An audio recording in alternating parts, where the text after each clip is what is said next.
The gun was already in Ada Hart's hand when Wallace Turner stepped through the door of the Redemption Creek Sheriff's office, and the look on her face told him she had been waiting for exactly this moment. "You lied to me," she said, and her voice did not shake, which surprised her more than it surprised him. "You stood in front of me not 3 days ago and you looked me straight in the eyes and you told me you had never worked for Clement Holt." Wallace stopped moving. He stopped breathing, it seemed. The lantern light caught the sharp line of his jaw and the deep shadows beneath his eyes, and Ada hated how handsome he still looked even now, even in this moment that felt like the floor dropping out from under everything she had started to trust. "Ada, do not say my name like that." She took one step forward, the gun still raised. "I found the ledger, Wallace. I found your name in Clement Holt's own handwriting, dating back to the summer of 1879. 2 years before you rode into this town, and told me you were just a drifter looking for honest work. 2 years of you working for the man who burned my father's land and had my brother thrown into a territorial prison on a false charge." The silence between them was the kind that had weight. Wallace Turner did not reach for the weapon at his hip. He did not step back toward the door. What he did instead was slower and more devastating than either of those things. He pulled off his hat, turned it once in his hands, and then he looked at her with an expression so raw and unguarded that it almost made her lower the gun. "Almost. Everything you just said is true," he told her quietly. "Every single word of it. And that somehow was worse than a denial would have been." Ada Hart had arrived in Redemption Creek, New Mexico Territory, in the spring of 1881. On a Wednesday afternoon when the dust from the Southern Trail hung in the air like a curtain, and the sun was the color of a blacksmith's ember. She had come by stage from Santa Fe, which she had reached by train from Abilene, which she had reached from St. Louis, which was where she had buried her mother 6 weeks before, and found herself entirely alone in the world for the first time in her 24 years of life. She was not fragile. That was the first thing people got wrong about Ada Hart. She was small in stature, with brown hair she kept pinned tightly and dark eyes that missed nothing, and because she was quiet in unfamiliar company, people occasionally mistook her silence for timidity. They were wrong. Ada Hart had grown up on a cattle ranch in the Texas Panhandle under a father who had taught her to read financial ledgers before she could properly ride a horse, and who had told her repeatedly that the most dangerous thing a woman could be in this world was underestimated. She had taken that lesson and carried it with her like a second spine. Her father, James Hart, had been a good man. A hard man in the way that the frontier made men hard, but fundamentally decent. He had built his ranch from almost nothing across 15 years of punishing work, and then Clement Holt had arrived. Clement Holt was the kind of wealthy that did not happen cleanly. He had moved into the New Mexico Territory in the mid-70s, with money from sources that nobody could quite trace, and a talent for using the law as a personal instrument. He had set his sights on the land along Perdition Creek, good water, good grass, a natural funnel for cattle drives heading north, and James Hart's modest but well-positioned ranch sat directly in his path. What had followed was a slow and ugly process of legal manipulation, bribed officials, and manufactured grievances. Ada's older brother, Daniel Hart, had been arrested in the summer of 1879 on charges of theft that every person in the county knew to be fabricated. He was currently serving a 5-year sentence at the territorial prison in Santa Fe, which meant Ada had been visiting him every few months, which was why she had been in Santa Fe when her mother took ill in St. Louis, and which meant she had not reached her mother's bedside before the end came. She was carrying all of this when she stepped off the stage in Redemption Creek. The reason she had come to Redemption Creek specifically was a letter. It had arrived at Daniel's prison 3 months prior, forwarded to Ada from her brother, written in a careful hand by a man named Sheriff Otis Greer, who had told Daniel that he was building a case against Clement Holt, that he had been quietly gathering evidence for 2 years, and that he believed Daniel Hart's conviction could be overturned. He had written that he needed someone from the Hart family to come and assist in the identification of certain documents, and that he needed them to come quietly, without announcing their intentions, because Holt had eyes in many places. Ada had sold what remained of her mother's household, packed a single trunk and come. She arrived to find that Sheriff Otis Greer had been dead for 11 days. The deputy who informed her of this was a young man named Cody Prout, barely 20 years old, who had the apologetic manner of someone delivering perpetually bad news. He told her the sheriff had died of a heart attack, officially. He told her with the particular flatness of someone who did not entirely believe the official version. He told her that the sheriff's files had been mostly intact, that nobody had come for them, and that he did not entirely know what to do with any of it. "There is one other thing," Cody said, and he led her across the main street of Redemption Creek, which was broad and sun-hammered and lined with the usual mixture of saloon, general store, land office, and assay office, to the stable at the far end of town. There was a man working in the stable.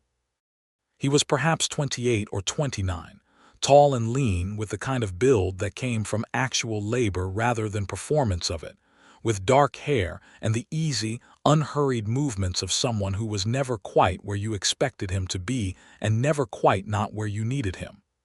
"This is Wallace Turner," Cody Prout said. "He came to town about 3 months ago. Sheriff Greer hired him on as a deputy just before he died. He knows the files better than I do." Wallace Turner turned from the horse he was brushing, looked at Ada with gray eyes that were simultaneously alert and carefully neutral, and extended a hand. "Miss Hart," he said, "I'm sorry about the sheriff. He was a good man." Ada shook his hand and said, "I need to see those files today." She did not know then that this was the beginning of anything. She was not in Redemption Creek to begin things. She was there to rescue what remained of her family, to do what her jailed brother could not do for himself, and to see Clement Holt held accountable for the ruin he had made of everything she had grown up loving. She had no room in her mind for anything else.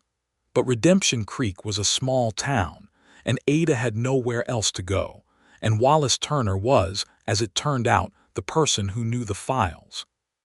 They spent the first 3 days in the back room of the sheriff's office, working through boxes of documents that Otis Greer had accumulated.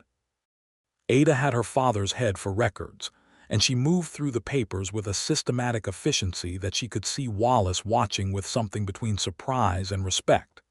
He did not comment on it, which she appreciated. He simply worked alongside her, and gradually she understood that he was also genuinely capable, organized in his thinking, sharp in his observations, able to see the shape of a deception in a chain of financial documents in the same way she could. On the 3rd evening, when the light had gone too low to read by and Cody Prout had left for the night, Wallace lit the second lantern and set it between them and said, "Your brother's case, the theft charges.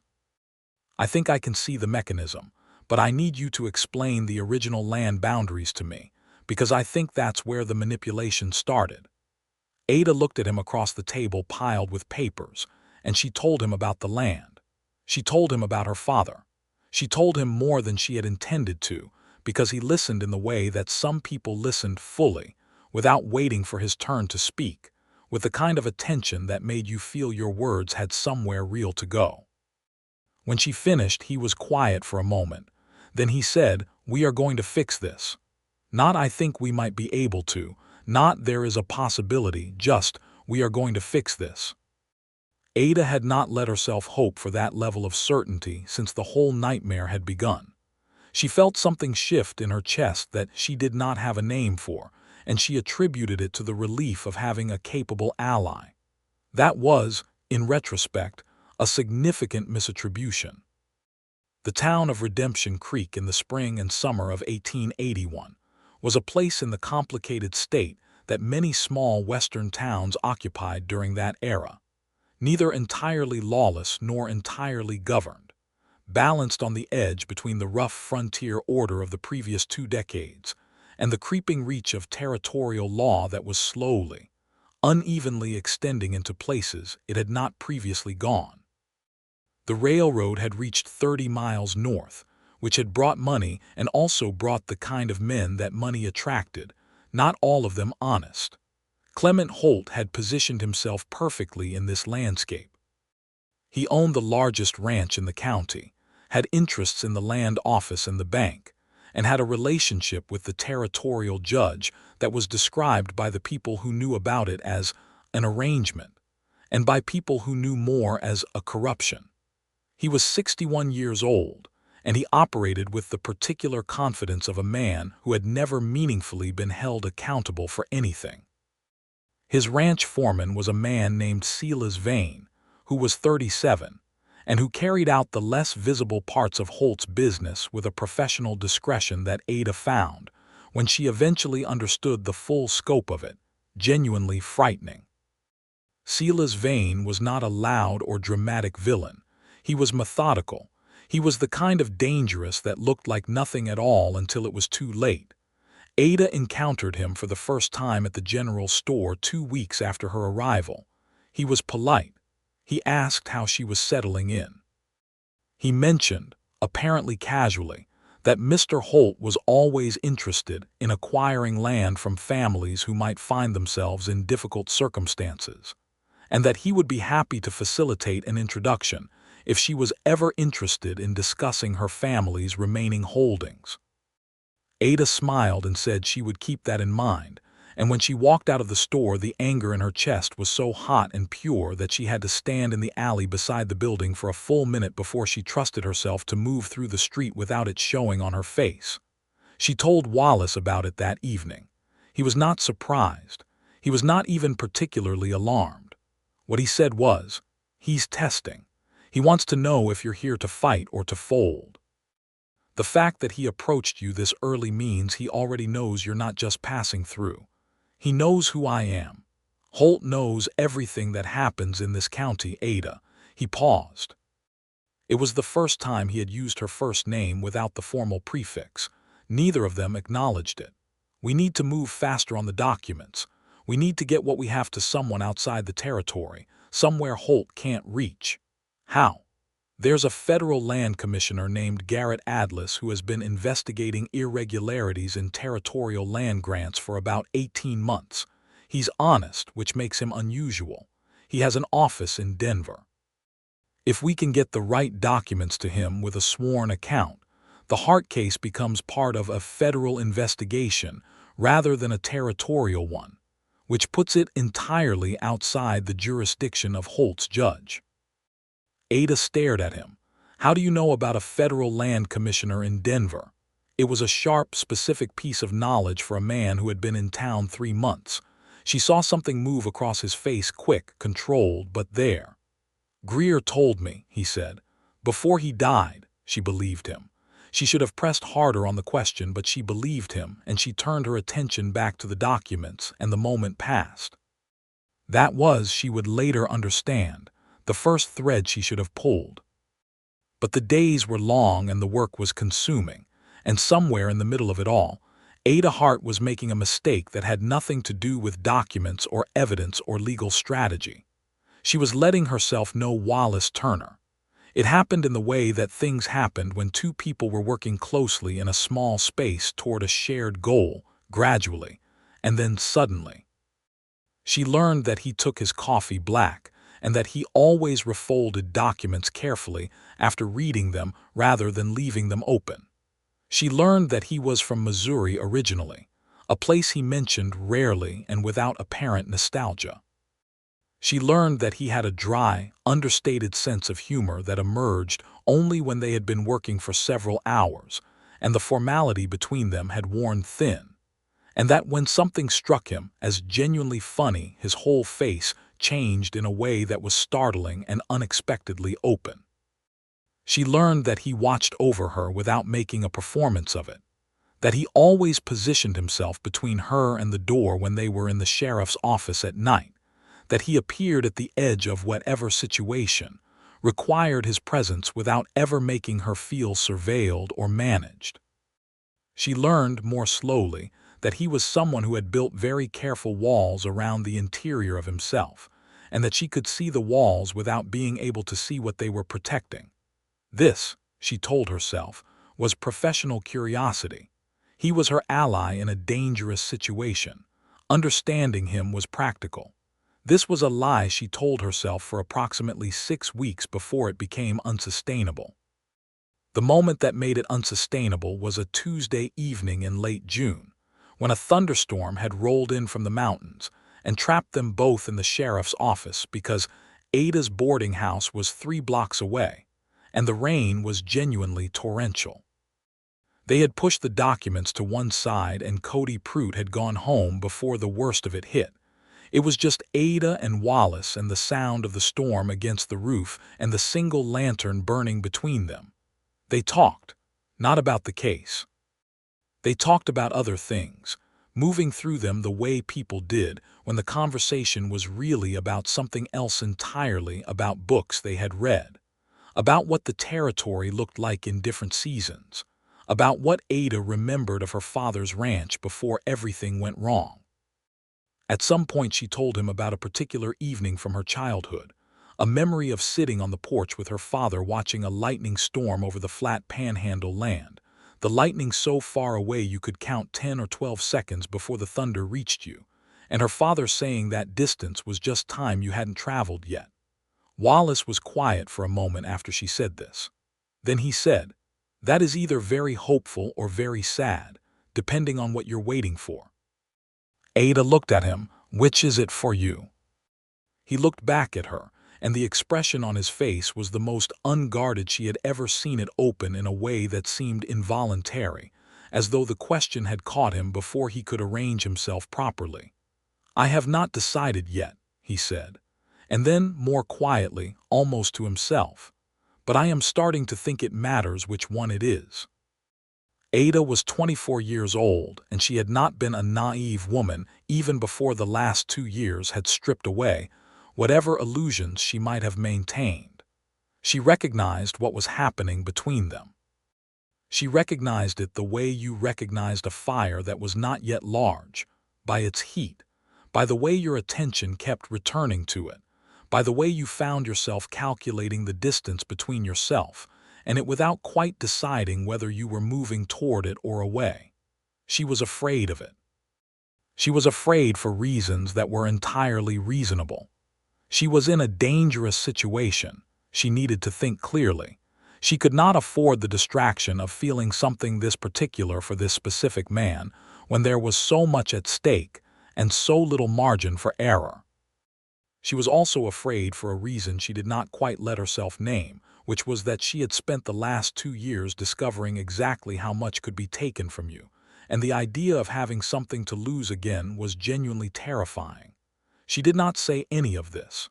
She picked up the coffee cup that had gone cold in front of her, found it empty, and said, "I should see if the rain is letting up." It was not letting up. She stayed another hour, and they talked about other things, and nothing happened, and everything happened, in the way that everything could happen in a conversation without a single definable moment that you could point to afterward and say, "There." That was where it changed. July came. The case was progressing. They had identified 17 separate documents that, taken together, painted a clear picture of how Clement Holt had engineered the legal structures that had allowed him to seize the Hart land and manufacture the charges against Daniel. Ada had written a formal account of the history of her family's land ownership, supported by the documents, and Wallace had drafted an accompanying legal analysis that was clean and precise and impressive. They were 3 weeks from having a complete package ready to send to the federal land commissioner in Denver, and then Sela's vein approached Wallace. Ada did not see this happen. She heard about it later in pieces from different sources, and it took her a long time to assemble the complete picture. What she eventually understood was this. Sela's vein had approached Wallace privately, in the stable where Wallace still spent time in the early mornings before the office opened, and had told him that Clement Holt was aware of what was being assembled in the sheriff's office. That Holt had known since approximately mid-May. That the only reason nothing had been done about it, yet, was because Holt was calculating his options and had not yet decided which of those options to exercise. Vane had then said that there was a way to protect Ada Hart from the consequences of those options, that if Wallace would simply delay the completion of the package to Denver by another month, not destroy it, not betray it, just delay it, certain things would be handled differently. Holt was getting old, his health was beginning to fail, and the immediate threat was more manageable than it appeared. Wallace had told Vane that he would think about it. This was the conversation that Ada found out about 3 weeks later, in the worst possible way. It was a land office clerk named Purvis Elam who told her, and he told her only because Purvis Elam was the kind of small, spiteful man who enjoyed the look on people's faces when they learned something that hurt them. He had overheard part of the conversation between Vane and Wallace, not enough to know the full content, but enough to know that Vane and Wallace had spoken privately, and that Wallace had said he would think about it rather than refusing outright. Purvis Elam told Ada this in the general store on a Monday morning with the bright, attentive eyes of a man watching for a reaction. Ada gave him none. She thanked him politely for the information, finished her purchasing, walked back to the boarding house, sat on the edge of her bed, and remained there for approximately 40 minutes, processing the specific and awful sensation of something you had been carefully not allowing yourself to hope for being threatened at its root. Then she went to the sheriff's office, went to the box of files she had been working through, and did the most precise and methodical thing she had ever done in her life, which was to go back through every document, every note, every piece of paper in that office looking for the thing she had missed. She found it in 2 hours. It was Clement Holt's private ledger for the year 1879, which Greer had apparently obtained through channels that were not entirely clear and filed under an intentionally misleading label in the back of the 3rd box. She had gone through this box before, but quickly, because it had appeared to contain only property records. She had not opened the ledger. Inside the ledger, in Holt's own tight and precise hand, was a list of payments made over a period of 14 months to various individuals for various services. The services were described obliquely, in the kind of language that was just transparent enough to understand if you already knew the context. And there, on the 4th page in the summer of 1879, was the name W. Turner, listed twice, with amounts beside them that were not small. Ada sat very still for a long time. Then she found where Wallace kept the extra gun he had given her 3 weeks ago when they had agreed she should have one for her own protection, checked that it was loaded, and she waited. He came through the door at 7:30 in the evening, having been out doing the afternoon rounds that constituted the official portion of his duties, and she was sitting behind the desk with the gun already in her hand. "You lied to me," she said. Now she watched him stand before her with the admission on his face before the words had fully formed, and she felt the gun in her hand and the specific grief of having been, despite everything, exactly as foolish as she had feared. "Everything you just said is true," Wallace told her, "every single word of it." "Then tell me the rest of it," she said.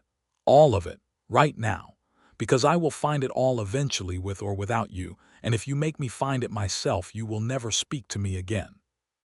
He pulled up the chair on the opposite side of the desk and sat down. He put his hat on the table between them. He looked at her steadily, and she had the sense that whatever came next was something he had been carrying for a long time and was both relieved and terrified to set down. "I came to Redemption Creek because Clement Holt sent me," he said. 2 years ago, when the problems with your father's land were at their worst, I was working for Holt as an intelligence operative. That is the most honest word for it.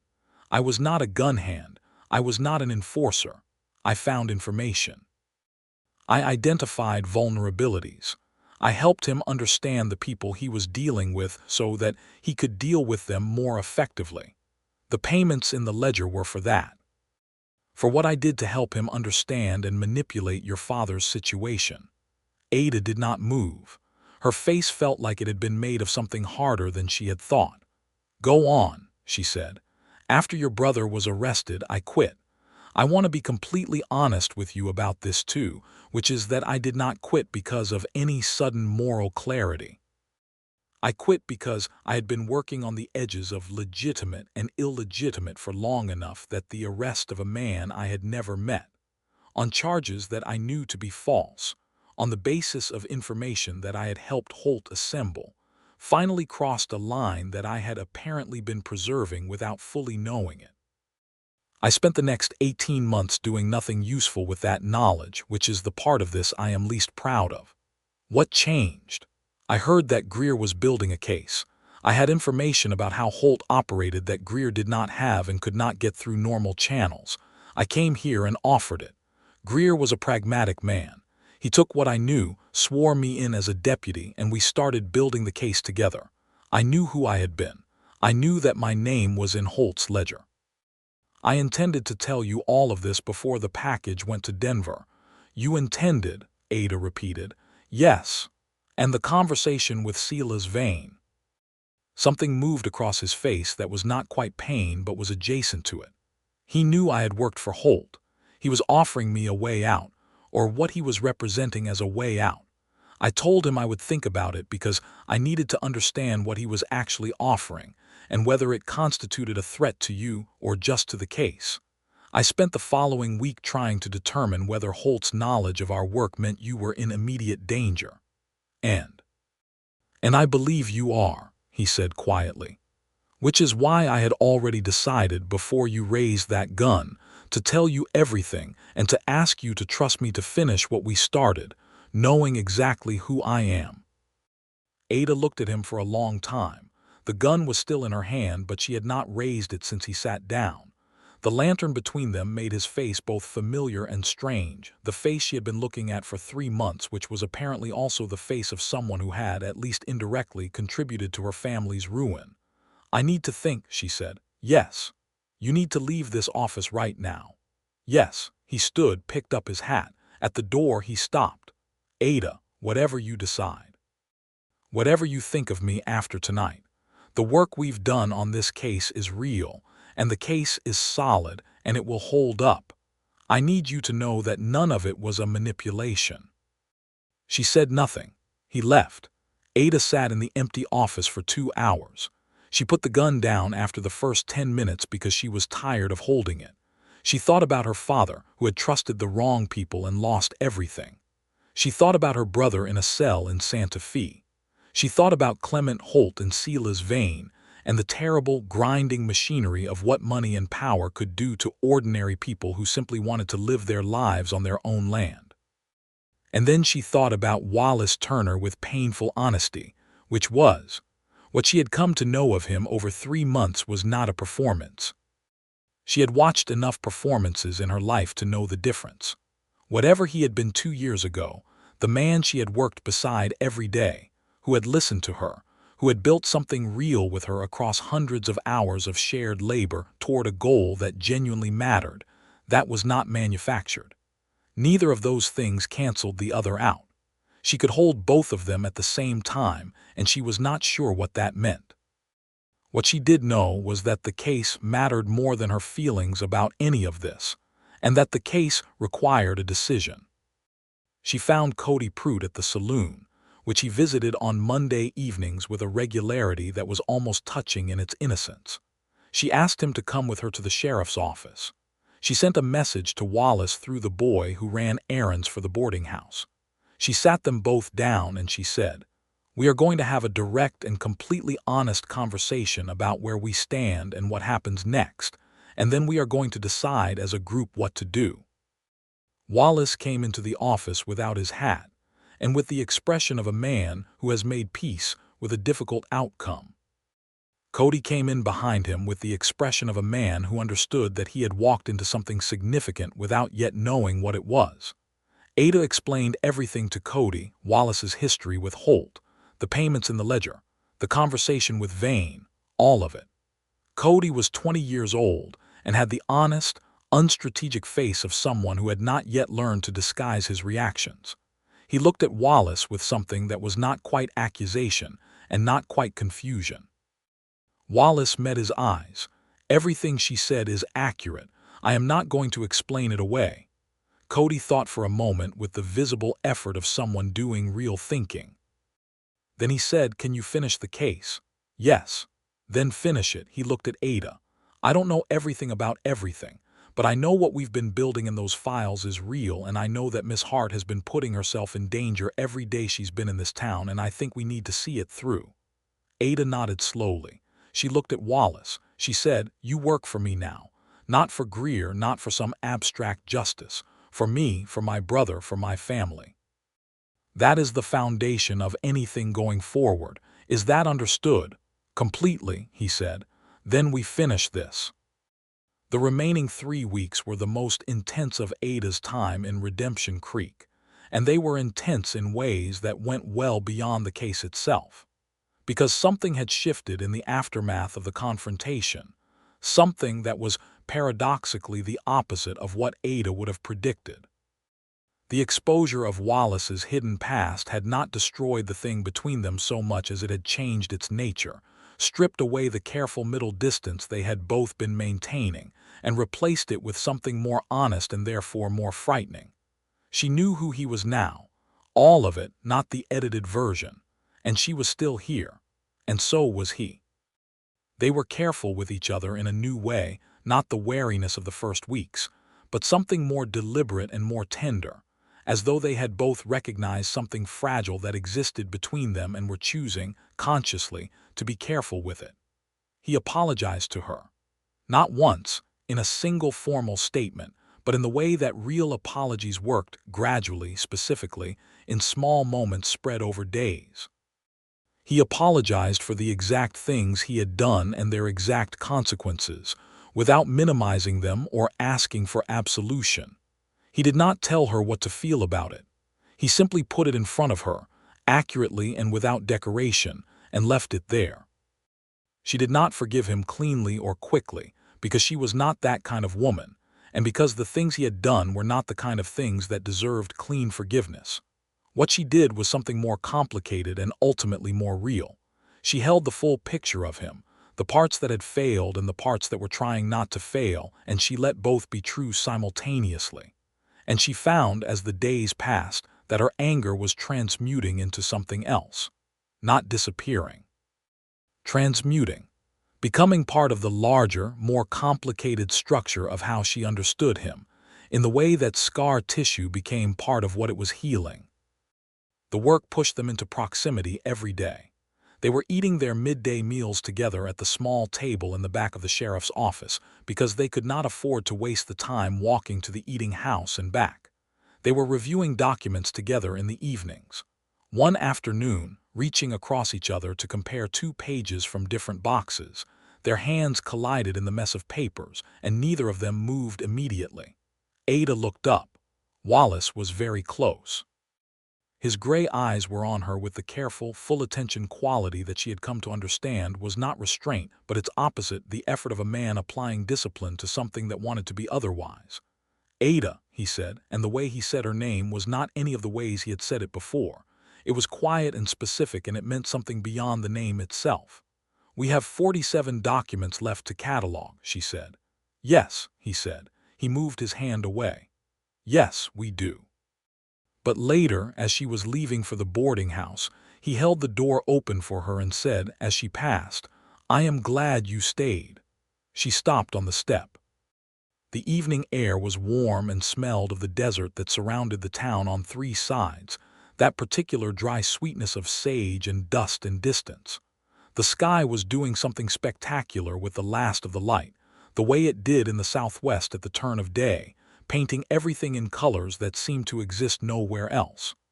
"I do not know yet whether I should be," she said honestly. And then, because fairness required it, "But I am glad too." She walked back to the boarding house and lay awake for a long time. The crisis, when it came on a Thursday. Sela's vein moved faster than they had anticipated, which suggested that Holt's patience had finally run its course, or that his health had deteriorated enough to force action. Ada learned later that it was the latter, that Holt had received a diagnosis in early August that had sharpened his timeline considerably. He could not afford a federal investigation. He needed the Hart case to remain buried. Vane's approach was efficient. He obtained a warrant from Holt's judge, naturally, for the seizure of the files in the sheriff's office on the grounds that they constituted stolen property from Holt's private business records. The warrant was scheduled to be served at 9 in the morning. Ada found out about it at 7, from a rancher named Crab Hutchins who had overheard something at the land office and had ridden directly to her boarding house because he had reasons of his own to want Clement Holt's operation exposed. She reached the sheriff's office at 7:15. Wallace was already there. She did not ask how he had found out. She suspected Crab Hutchins had sent word to both of them, and he had already begun pulling the most critical documents from the files. "How much time do we have?" she asked, closing the door behind her. "An hour and 45 minutes if the warrant runs on schedule, less if Vane decides not to wait. What do we need?" "The original land grant records, the ledger, the payment documentation for the false charges, and your sworn account. Everything else is corroborating but not essential. If we get those 4 things out of this building right now, the package to Denver is complete. Can we get it there in time to matter? There is a telegraph line at the railroad station 30 miles north. If I ride now, I can send a summary to Atlas in Denver with enough specifics to flag the case before Holt can move to close it down through his territorial connections. The physical documents go by express rider separately. Even if they seize what's left here, the case is already in federal hands." Ada looked at him. He had clearly been thinking through this contingency. He had the documents he had already pulled organized and stacked with the efficiency of a man who had been planning for the worst. "Take Cody," she said. "I need Cody here. You need someone with a badge in this building when Vane arrives. Then I am coming with you." He started to say something and she held up one hand. "Wallace, I have been navigating this situation for 3 months and I am not standing in this town waiting to watch Silas Vane walk through that door. I am not a woman who waits." He looked at her for one beat. Then he said, "I know that. Saddle the gray mare, she's the fastest one in the stable." They were out of town before 8. The ride north was 30 miles of hard terrain, first through the flat scrub desert, and then up into the rough country where the road to the railroad cut through a series of red rock formations that were beautiful in an austere and unforgiving way. Ada rode well. Her father had made sure of that, and she matched Wallace's pace without difficulty. They did not talk much during the ride, not because there was nothing to say, but because the terrain required attention, and because there was a kind of communication that did not require words happening between them anyway. The mutual awareness of 2 people who have chosen the same direction at a moment when it counted. About 20 miles north, at a narrow canyon passage called the Devil's Throat by locals, and marked on no official map, 2 riders appeared on the ridge above them. Ada recognized Silas Vane's broad hat before she recognized the man beneath it. He had ridden out ahead of the warrant, which meant he had anticipated exactly what they would do, which meant he had known their contingency better than they had realized he knew it. "Miss Hart," he said from the ridge, "Mr. Turner, I am going to ask you to turn around." Wallace's hand was near his revolver. Ada's was near hers. The documents were in the saddlebag on Wallace's horse. "We are traveling to the railroad station on legitimate business," Wallace said, his voice perfectly even. "You have no legal authority to stop us on this road." "I have a different kind of authority," Vane said. "The kind that gets resolved out here rather than in a courthouse." The second rider was a man Ada did not know, large and very still, positioned slightly uphill of Vane's location. What happened next happened quickly and was not what any of them expected. It was Crab Hutchins who had followed them. Ada had not heard him behind them on the road, and Crab Hutchins was, as it turned out, not alone.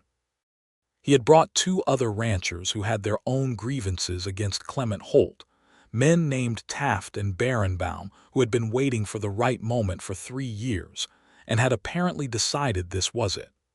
They came out of the rock formations on the east side of the canyon, with the competence of men who knew this country in their bones. The standoff lasted approximately 4 minutes. It was 4 minutes of the specific, suspended tension that Ada suspected she would remember for the rest of her life. The desert heat, the sound of horses, the way the Red Canyon walls made everything feel like the inside of something ancient and indifferent.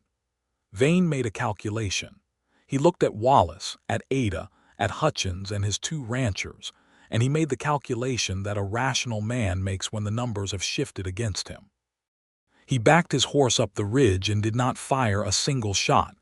"This is not finished," he said, before he disappeared over the ridge. "No," Wallace said quietly, to no one in particular. "But it is soon." They reached the railroad station and the telegraph office at 1:30. Wallace spent 40 minutes composing and sending a detailed telegraph to Garrett Adlis in Denver, with the specific document references that Adlis would need to flag the case. Ada sent a separate telegraph to the attorney who had been helping with Daniel's appeal, telling him to expect federal involvement within days. The express rider who would carry the physical documents was a man named Eli Morse, who ran regular dispatches between the railroad and Denver, and who was known, in the particular informal network of Frontier Reputation, to be completely reliable. They handed him the sealed package with specific instructions and watched him ride north.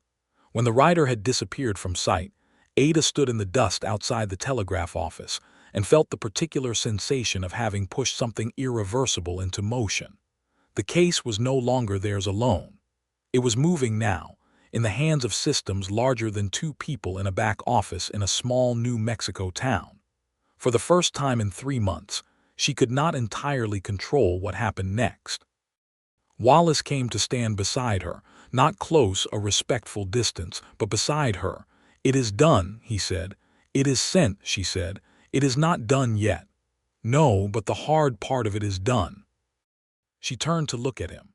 He was looking at the northern horizon, at the line of the road where the express rider had gone, and his profile was that particular combination of exhausted and relieved that she supposed she also wore on her own face. The afternoon light was doing something warm and specific to the sharp planes of his face, and Ada was so tired of arguing with herself about what she felt that she simply stopped arguing. "Wallace," she said. He turned. She said, "I have been thinking about something you said to me weeks ago, and I want to ask you about it directly." He waited. "You said you were starting to think it mattered which one it was, hope or sadness." The distance and the time. She held his gaze. "Have you decided?" The expression that crossed his face then was something she had never seen on it before, not the careful control, not the guarded intelligence, but something open and a little bewildered and entirely honest.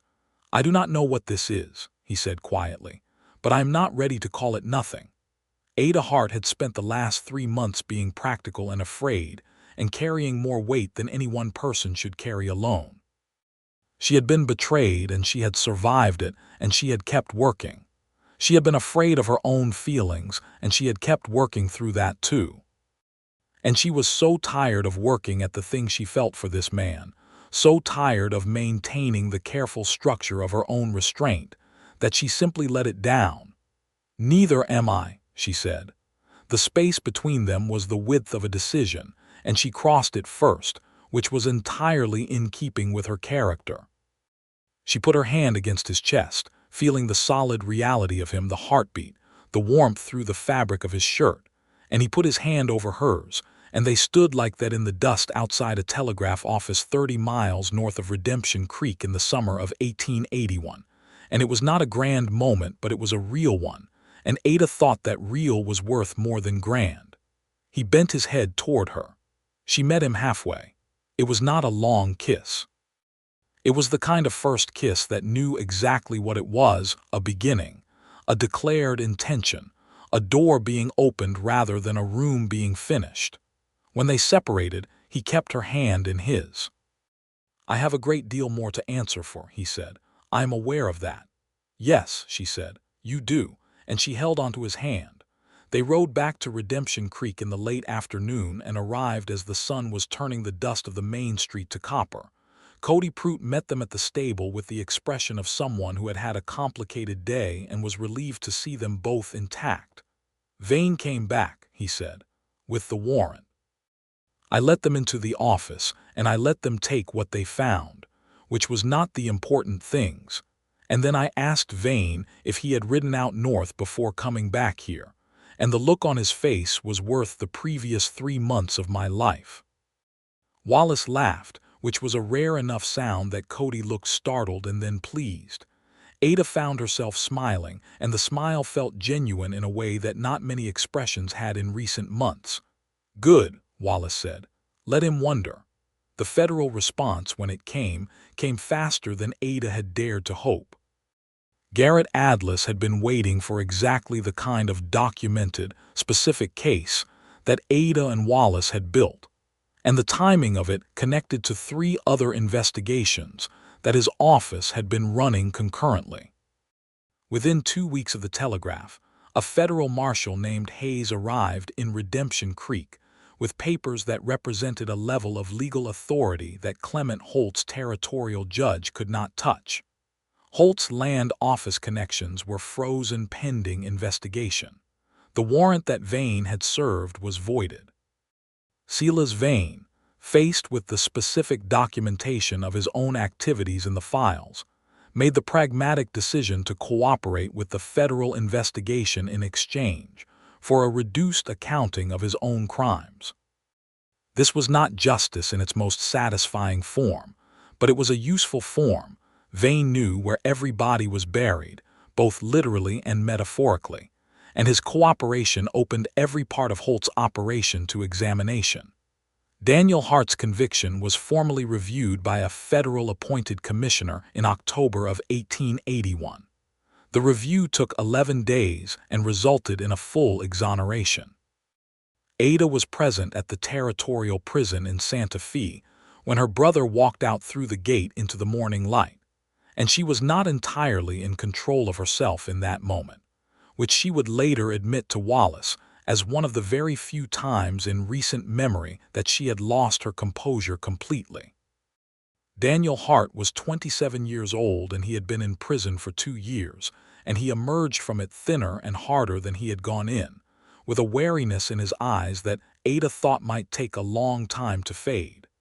He embraced her for a long time and did not say anything, which was precisely what she needed. When they separated, he looked at her and then past her to where Wallace Turner was standing at a respectful distance beside the horses. "Is that him?" Daniel asked. "Yes." A pause. "The one who helped?" "Yes." Another pause. "Also the other thing?" Daniel was quiet for a moment. He was a practical man like his father, and he had been doing his own thinking for 2 years in a cell, and the version of the world that he brought out of that experience was not a simple one. "All right," he said finally. And then he walked over to Wallace and extended his hand. "I understand you built the case that got me out." "Your sister built the case," Wallace said, shaking it. "I helped."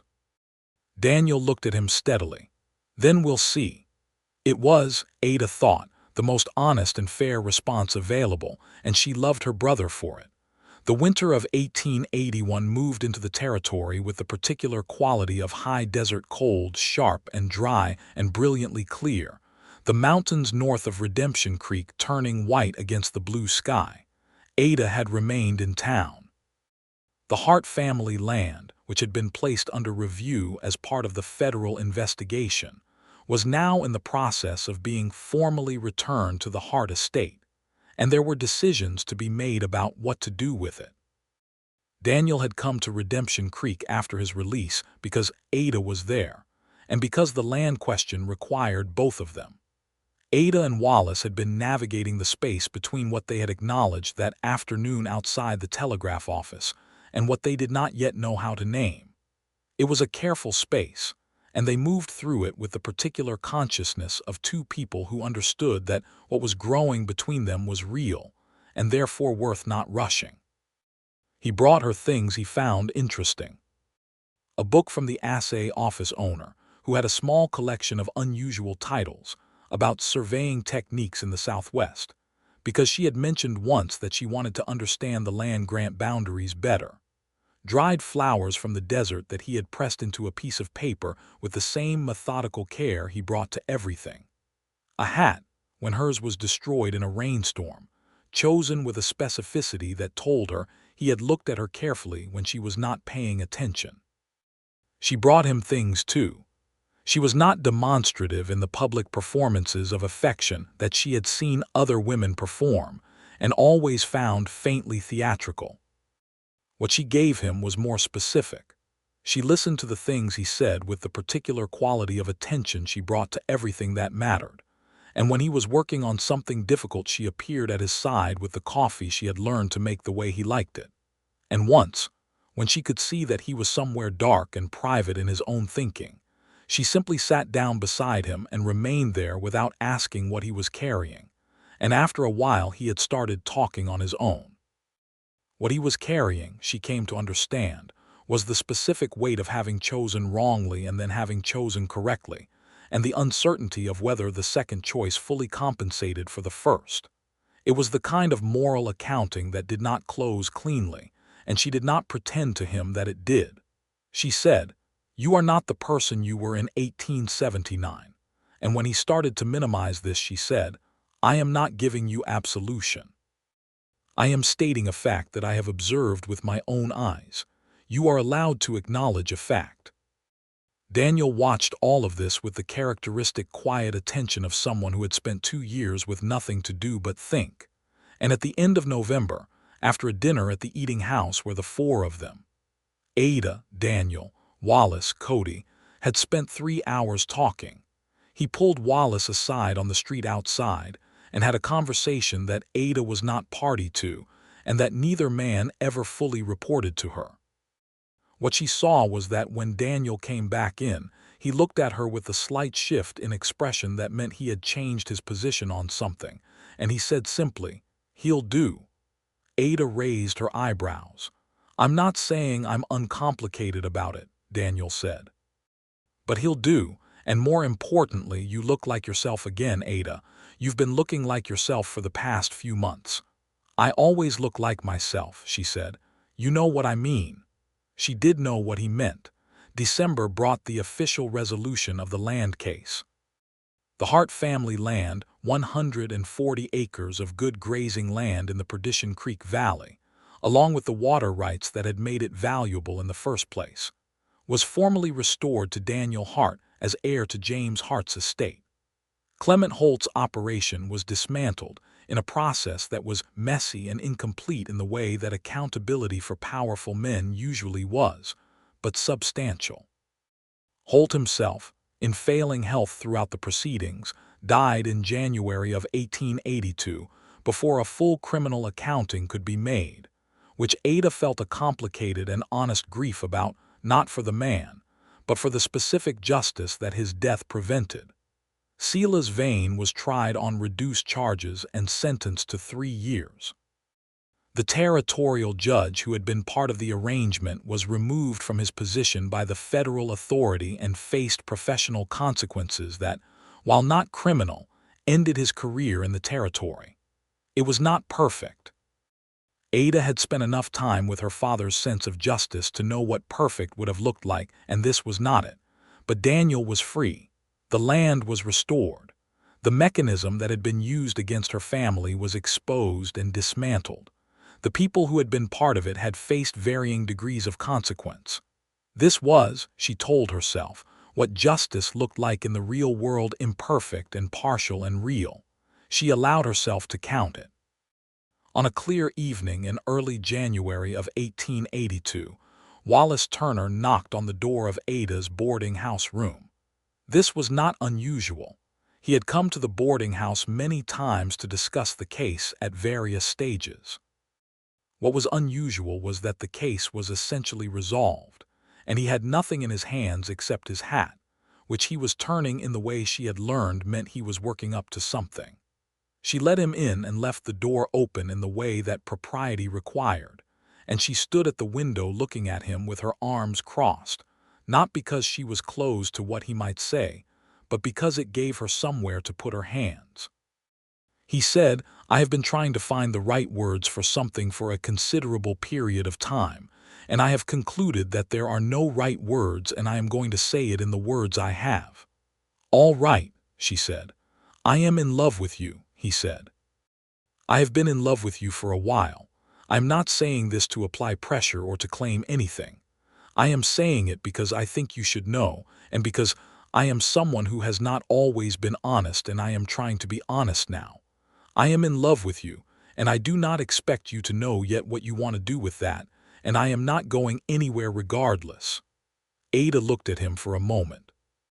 The lamp on the table between them made the room warm and small and specific, and outside the window the winter stars over the desert were enormous and cold and very clear. "I know what I want to do with it," she said. He went very still. "I am in love with you too," she said, with the particular directness that was one of the most fundamental things about her. "I have been for some time. I have been afraid of it, which is not a state I enjoy, and I have been managing it, which has been exhausting. I would rather stop managing it." The expression on his face was something she was going to keep.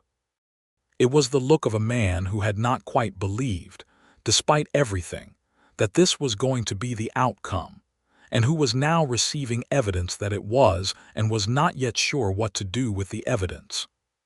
His face was open in the way it had been in those very rare moments she had glimpsed something underneath the careful surface, and it was devastating and wonderful and entirely his. He crossed the room. She uncrossed her arms. He put his hands on her face, which was not something he had ever done before, and he looked at her for a moment, making certain, she thought, that she was entirely present and entirely choosing this. And then he kissed her in a way that was nothing like the careful, constrained first kiss outside the telegraph office. This was the kiss of two people who had stopped negotiating and had started simply being what they were to each other. She put her hands in the front of his coat and held on. Spring came again to Redemption Creek, and with it a new order of things. Daniel Hart had moved back to the family land in March, having found a way to hire two hands and begin the slow process of restoring what 2 years of Holt's management had neglected. He came to town on weekends, and he and Ada had the kind of long, honest conversations that required both of them to be adults who had survived something hard, and who had emerged from it still fundamentally themselves.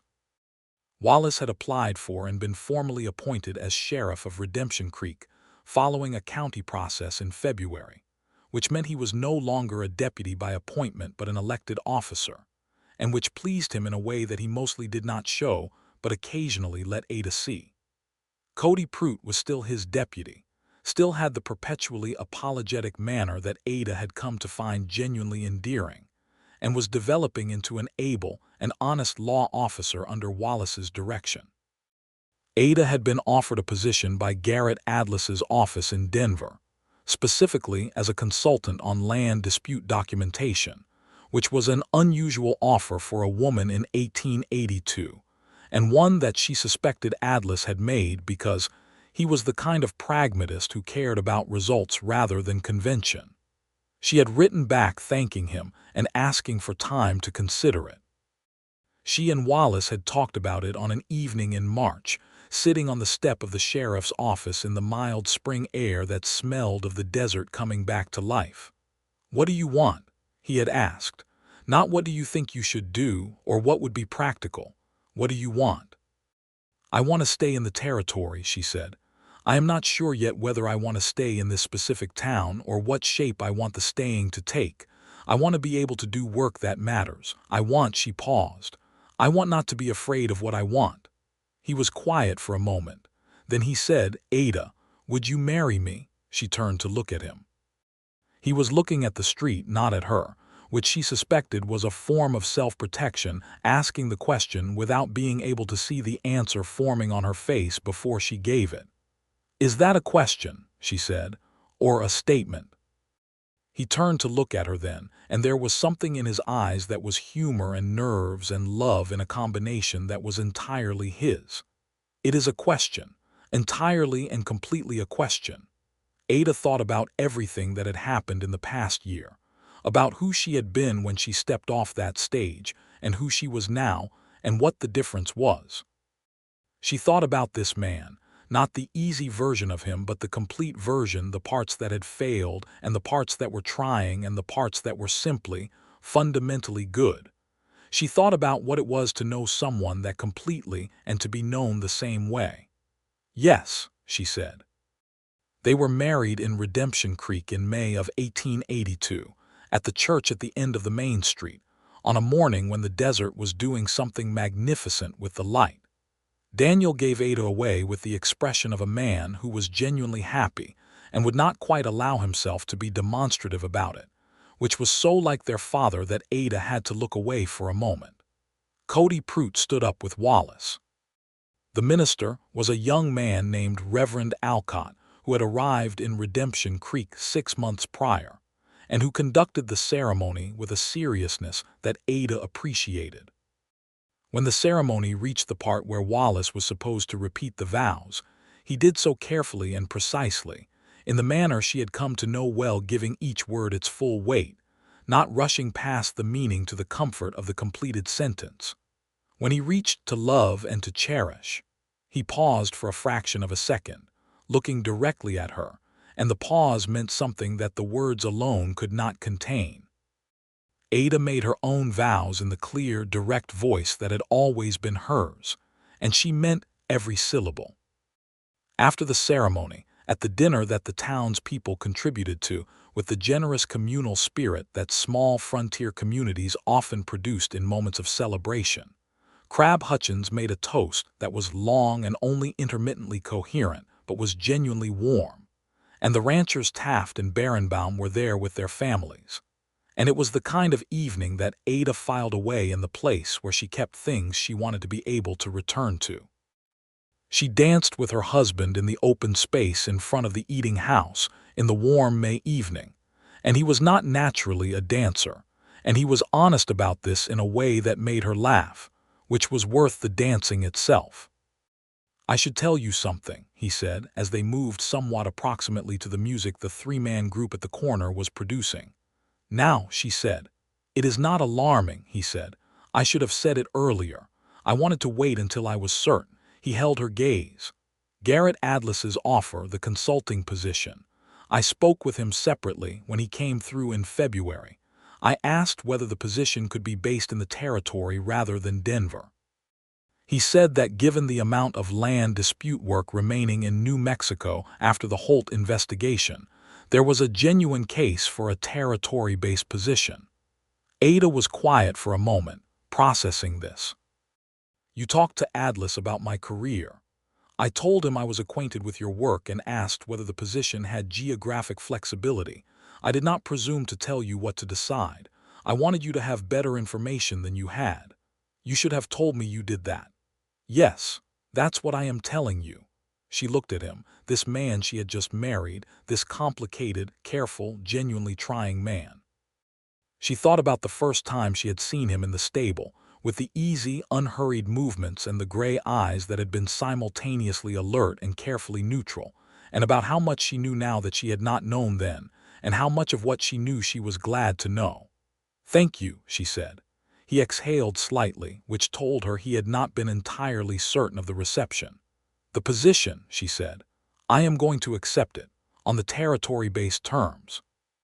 He smiled, which was still the kind of thing that changed his whole face, and she thought she would never entirely stop finding that remarkable. "Good," he said. They stayed in Redemption Creek that first year.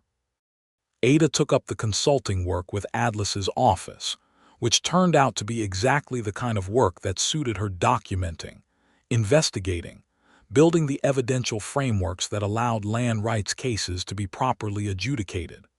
She was methodical and precise, and she had the advantage, in a territory full of men who underestimated women, of being consistently more prepared than anyone expected. She worked with the particular focused energy that had always been hers, and now that the energy was not consumed entirely by urgency and fear, she found that she enjoyed it, genuinely, in the way that her father had enjoyed the solving of a difficult problem. Wallace ran the sheriff's office with the steady, undramatic competence of someone who had no interest in the theatrical aspects of frontier law and a great deal of interest in its actual function. Redemption Creek was a quieter town in the absence of Holt's operation, and the peace of it was good. He dealt with the ordinary disputes and occasional serious trouble with the same quality of calm precision he brought to everything, and the town had the settled, comfortable relationship with its law that was the rarest and most valuable thing a frontier community could have. They built a life together with the same quality of attention they had brought to everything else, deliberately, specifically, with full knowledge of what they were doing and why it mattered. They argued sometimes, because they were both people with clear and strong minds, and neither of them had any instinct to defer when they believed themselves to be correct. And their arguments were direct and occasionally loud, and always resolved before nightfall, because Ada had decided early that they were not people who would let things fester, and Wallace had agreed with a completeness that told her he had lived with festering somewhere in his past and wanted none of it. In the second year of their marriage, in the autumn of 1883, Ada told Wallace she was expecting their first child. She told him in the evening, in the house they had taken over from the previous sheriff, which they had spent the past year making something like a home in the gradual, practical way, not with grand gestures but with the accumulation of small decisions. She told him simply, directly, watching his face. The expression she got was not something she had seen on his face before. It was overwhelmed, she thought, not negatively, but in the way that a strong person was overwhelmed by something that bypassed all their defenses and arrived at the most interior part of them without permission. He put his hand over his mouth for a moment, which was so unlike his usual composure that she reached out and took his other hand. "Good," he managed, eventually. "That is," he stopped. "Ada." He pulled her toward him and held her with the specific care of someone who was fully present in what they were doing. "It is good," she agreed, against his shoulder. In May of 1884, their son was born. They named him James Wallace Turner, the first name for her father, which seemed right and necessary, and also like something Ada needed to do, to give her father's name to something forward-looking rather than only backward-mourning. James was born in the spring with the particular robust determination of a child who has decided to arrive on his own schedule, and he was from the beginning vocal about his preferences, which his parents found both exhausting and deeply familiar. Daniel Hart came from the ranch for the birth and stayed a week, and looked at his nephew with the expression of a man discovering an unexpected softness in himself. He had, in the past year, begun a correspondence with a woman in Albuquerque who had been a teacher, and who had come to Redemption Creek twice to visit relatives, and whom Daniel had met at the church social. The correspondence was becoming something more, and Ada followed its progress with the interested, invested attention of a sister who had no intention of interfering, but every intention of being supportive at the appropriate moment. Cody Pruitt had gotten himself engaged to the general store owner's daughter, a practical and cheerful young woman named Beatrice, and the wedding was planned for the following spring. Wallace spent considerable effort helping Cody navigate the process, which included advising him on the acquisition of a ring. The resulting ring was modest and well chosen, and Beatrice had received it with a directness of emotion that made even Wallace, watching from a diplomatic distance, visibly moved. The case that had brought Ada to Redemption Creek had completed its slow institutional journey by the spring of 1884. The full federal report on Clement Holt's operation had been published as part of the broader Territorial Land Grant Review, and it was a detailed document that laid out, clearly and without embellishment, the mechanisms by which ordinary landowners had been defrauded, manipulated, and legally persecuted over a period of nearly a decade.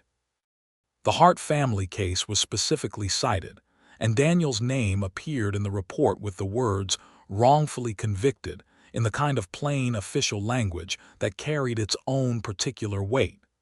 Ada read that section 3 times. The third time she was alone in the kitchen of the house with James asleep in the next room and the evening coming in through the window. And she felt the thing that she had been holding at the back of her chest since the day she arrived in Redemption Creek. The specific, compressed weight of grief and anger and determined love that had been driving her forward for so long that she had stopped noticing it as a separate thing. Finally, slowly, release. She put the report down on the table, and she sat there for a while in the quiet. Then she picked up the pen and paper that she kept in the kitchen because she thought best with the means of writing nearby, and she wrote a letter to Daniel. Not about the case, or the report, or any of the practical things that still required attention. She wrote him a letter about their father, about the specific things she remembered about him, the particular quality of how he had been in the world, the way he had taught her things. She wrote about the lightning on the Panhandle horizon and what he had said about distance being time you hadn't traveled yet. She wrote that she thought she finally understood what he meant. Wallace found her there when he came in from the office, her hand still near the pen, the letter finished and folded and ready to be sent. He took one look at her face and came to sit beside her at the table without asking what had happened. "The report came," she said. "I know," Cody had told him. "It is done," she said. And it was different this time, not the provisional done of something transferred to larger hands, but the actual done of a closed thing. All of it. Wallace took her hand. She turned hers to hold his. They sat in the kitchen of their home in Redemption Creek in the spring of 1884, with their son sleeping in the next room and the territory going about its complicated, continuing life outside the window. And Ada thought about what it felt like to have arrived somewhere. Not at an ending. She was 27 years old with everything ahead of her, but at a place that was genuinely hers, built from real materials, known for what it was. She thought about the woman who had arrived at the stage stop in the spring of 1881 with a single trunk and the weight of everything that had been taken from her family, and about the distance between that woman and this one, and about whether that distance was time or hope or something else entirely. "Wallace," she said, "do you remember what you said to me outside the telegraph office when we had sent the documents?" He was quiet for a moment. "Yes." "I have been thinking about it since then," she said, periodically, in the background. "And I know what it is now," she said. "I have known for a while. I just wanted to tell you." She looked at him, her husband, the complicated, honest, trying man she had married and was going to keep choosing to have married every day going forward. She said, "It is home." His hand tightened on hers. The expression on his face was the one she kept, the open and overwhelmed one that bypassed his composure and arrived at the most interior part of him, and it was as good now as it had ever been. "Yes," he said quietly, "it is." In the years that followed, the territory continued to change. As the West always did, the railroad came closer. The towns grew larger. The rough edges of frontier life rounded under the pressure of increasing population and institution. Ada's work with Atlas's office grew in scope, and she became known in the territory as someone whose documentation was reliable and whose analysis of land disputes was trusted by the federal office. A reputation built from the ground up, on the foundation of one very specific and very hard case. Daniel Hart married the teacher from Albuquerque, whose name was Margaret, in the autumn of 1885, and the ranch on Perdition Creek had a second person working it who turned out to have a practical intelligence and a willingness to work that made her, as Daniel told Ada with the understatement characteristic of their family, quite a contribution to the operation. Ada and Wallace had a second child in the spring of 1886, a daughter this time, whom they named Clara Frances Turner, Frances for Wallace's mother, whom Ada had met by then and liked considerably, which was a relief to Wallace in a way that he was honest enough to admit. Clara arrived with a quiet self-possession that her parents found both amusing and slightly uncanny, and she observed the world from her first days with the particular quality of attention that suggested she had opinions she was developing before she had the vocabulary to express them. James, at 22 months, received the arrival of his sister with initial suspicion that transitioned over several weeks into a proprietary protectiveness that Ada recognized immediately as a family trait and told Wallace so. "He learned it from somewhere," Wallace said. "He learned it from you," she said. Wallace's expression shifted into the slight, contained smile that meant he was more pleased about something than he was going to directly admit. And Ada decided, for the 100th time, that she found this particular quality in him entirely endearing.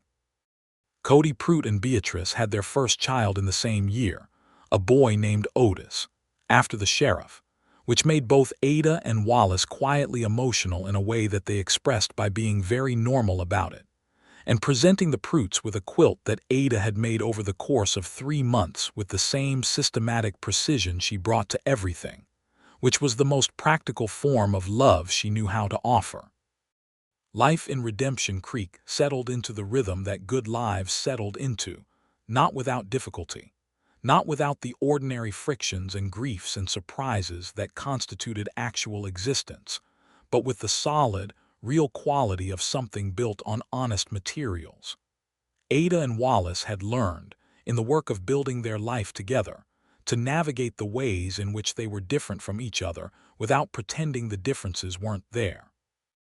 He was more guarded than she was in company, slower to speak his interior world, and she had learned to wait for it rather than drawing it out, because what arrived when she waited was worth the waiting. She was more impatient than he was, more likely to move before the full picture had formed, and he had learned that her impatience was not recklessness but a different relationship to information, and that her instincts deserved more trust than he had initially given them. They were better together than they had been separately. This was not a small thing, and they both knew it. In the summer of 1888, a woman named Helen Barrow arrived in Redemption Creek under circumstances that rhymed uncomfortably with Ada's own arrival 7 years prior. The widow of a man whose land had been taken through legal manipulation, trying to navigate a system designed to work against her. Ada spent 3 months working her case and got her most of the land back. Wallace, watching this from the proximity that was the natural condition of their life together, said one evening, "You know what this is, don't you? What you are doing?" Ada looked at him. "It is what Otis Greer was trying to do," he said. "What you came here to make happen for your own family, and now you are making it happen for other people." Ada had not quite framed it that way, and for a moment the weight of that framing, the way it connected backward through everything to the woman stepping off the stage with her single trunk, and the specific grief of her family's situation, was considerable. "I suppose it is," she said. "He would be glad," Wallace said. "Greer. I think he would be irritated that it took this long," she said, and then, "But yes, I think he would be glad."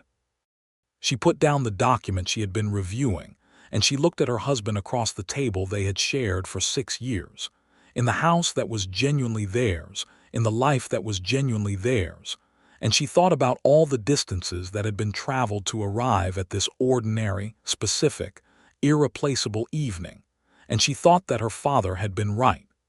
Distance was time you hadn't traveled yet.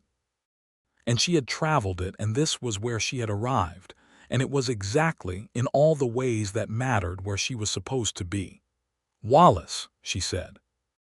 "I know," he said, which was exactly the right answer, and she leaned across the table and kissed him, and outside their window the desert evening was going about its eternal indifferent business, and inside the house their children were sleeping, and everything that had been broken was mended, and everything that had been hidden was known, and everything that had been feared was held, and it was enough. It was more than enough. It was home.